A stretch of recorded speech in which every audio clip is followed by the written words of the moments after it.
So this is our project proposal for EID100. It's called "You Are the Product: Information and Privacy in the Digital Age." We were instructed to pick something from the course topics that we could sort of provide a mini lesson on to students in Toronto in 2015. So this is it. It's just a brief proposal, about 7 slides. So the structure, as I said, is a Google Slides presentation, just like this one. The presentation contains 6 chapters, and it's going to reflect on the current and potential realities of information privacy in the digital age, especially as it relates to individuals and companies. So the first chapter is about the permanence of data, more specifically, how anything you post on a social networking website, a forum, Facebook, Twitter, is essentially there to stay. There are options to hide these, but companies, at will can bring these back up into the digital world where they can be seen and accessed by people who have the means to do so. So it's important to remember what you're posting, where you're posting it, and what you're posting it for. Chapter 2 is going to be about terms and conditions and what people really are agreeing to. As we know, terms and conditions are almost never read. They're written in dense legal jargon. They're incredibly long, which allows companies to put in clauses in there that can potentially hurt the user in the long run in ways that aren't fully understood yet, especially by the individual using the product.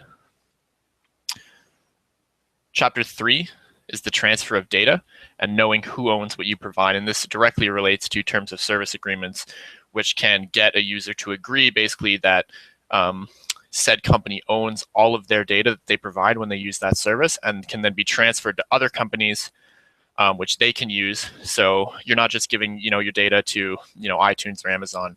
You're allowing those companies potentially to transfer them around to other companies, which their uses you may not know anything about.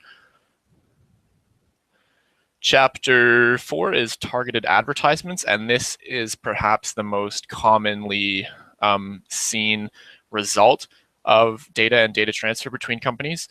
It's certainly the most annoying, I would think. Companies take the data provided by software that you're using, such as Google and stuff like that, and it is sent out to advertisers, and you're getting targeted ads. So if you search on Google for a dandruff shampoo, you can be on Facebook a day later and be receiving advertisements on your side panel for dandruff shampoo. So that can be a little unsettling because it's a constant reminder that you're being watched, and it's a reminder that you don't own your data, especially on the internet.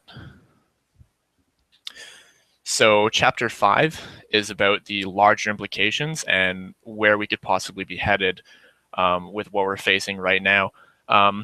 Certainly with the NSA scandal, the Edward Snowden leak, how that relates to digital information. In 2015, the government has been wiretapping and basically spying on its own public. We don't know what this information could potentially be used for. We know that it certainly can be used for things that we wouldn't want to see as citizens. And that's just government. What companies can do is potentially far more powerful, especially when they're able to transfer data, between each other. And there's really no way for the average person to stop any of that. I mean, the alternative is to not use any of these services, but as you probably understand, that can be extremely difficult in the world we live in today, and you'll suffer from, a lack of ability to connect with, the work world or even your personal world.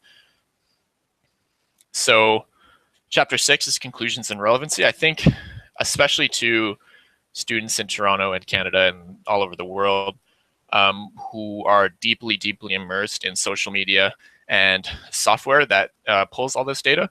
So I think the relevancy is obvious because you can argue that you might not need to know about cloud computing or about the connectability of networks, but what you do need to know about, what you can make a very strong case for, is your own information, because that's one of the only things you have.